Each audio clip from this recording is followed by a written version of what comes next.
Okay, so in this workshop, we're going to be looking at the different techniques that you can do with painting, okay? Now, obviously, a lot of people just, paint, just take the paint, don't do much with it, but you can do a lot. You can blend with it, you can create different effects in a way when you're painting.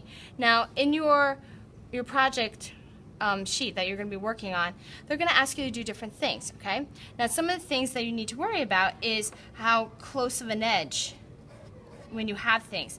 Make sure that you use the right size brush for the right size area. Having, a large brush for a small area doesn't really work. And, experiment, kind of look at it and say, okay, what brush can I use to get this technique? Now, this one is just, adding just paint straight down. Next is mixing paint. You're going to be given wax paper. Please mix the wax, all your paint on the wax paper. Now, for here, you have, this is a palette knife, okay? They're great for mixing colors. Now, all you would have to do is put about a thumb size amount of paint on your palette, okay? And you're going to mix it. So all you do is you would just scrape it. I'll show you. Let me move over my palette. It's a little messy, but it's all right. You just scrape a little bit, put it on the side, and you're just going to mix it together. You don't need to mix it with your actual paintbrush, okay? Because, as you mix with your paintbrush, it gets bigger and bigger. Just make the color that you need.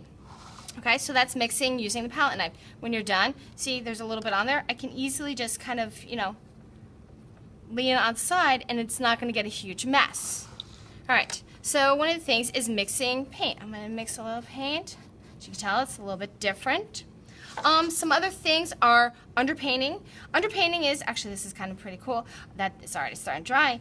You take another color after it's dried, add it on top, and with that palette knife, you can actually scrape out and get that exposed bottom color, which is really cool.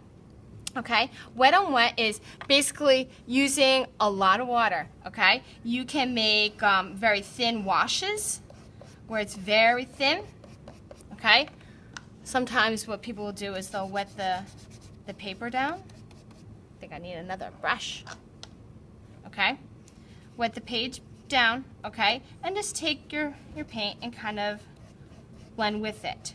Okay, so that's a little bit wet on wet. You can definitely have it drier. The thicker and the less, water that you have, the thicker the paint. The more water, the lighter the paint's going to get. Now, streaking, what is that? It is not what you think it is, where people are running around and doing wild things. It's just the way, you kind of put the paint on. Okay, I'm going to use a different color. Just adding lines on. Nice little streaks. Okay? Now, I'm going to move over here. Blending from one color to the next. With any kind of paint medium, you need to kind of move on quicker, all right? Acrylic is, very glossy when it's put down on, the right surface, and tempera, put on the right surface, will look kind of matte, kind of like dry, all right? But either one, you kind of need to work quick. So one way that you can do is, I'm going to blend orange to red, is taking, actually, let's do a little bit more orange, okay? Start with the color, and just like with you have a pencil, where you get lighter and lighter and lighter and lighter, you're barely touching it, quickly take the next color, go over it, and go back in, okay? All I did is I went lighter with my pressure that I put down. And you can easily go back in, like, you know what, I need a little bit more, and get lighter and lighter and lighter. You can also take a fan brush, okay, and you can kind of go over it. Let me see, I've got a fan brush. Okay, kind of like pet it to kind of smooth it in. All right, that definitely will help you create a transition between both of them. Next one is the streaking. How do you kind of create that? It's kind of really neat. You kind of do streaks, and you go from this side and get lighter and lighter, and it looks the same thing, just not as smooth. So for this workshop, we're looking at different ways you can apply paint and how it will look, whether you're putting, underpainting, are you doing streaking, are you doing, a wet on wet where it's a lot lighter and you can move it a lot faster because it's wet, or you're just making it dry. or just blending it. When you're done with this workshop, please make sure that you Please clean excuse it the up. interruption at this time. Sorry. With the 6th grade For the next classes. class. Please report to the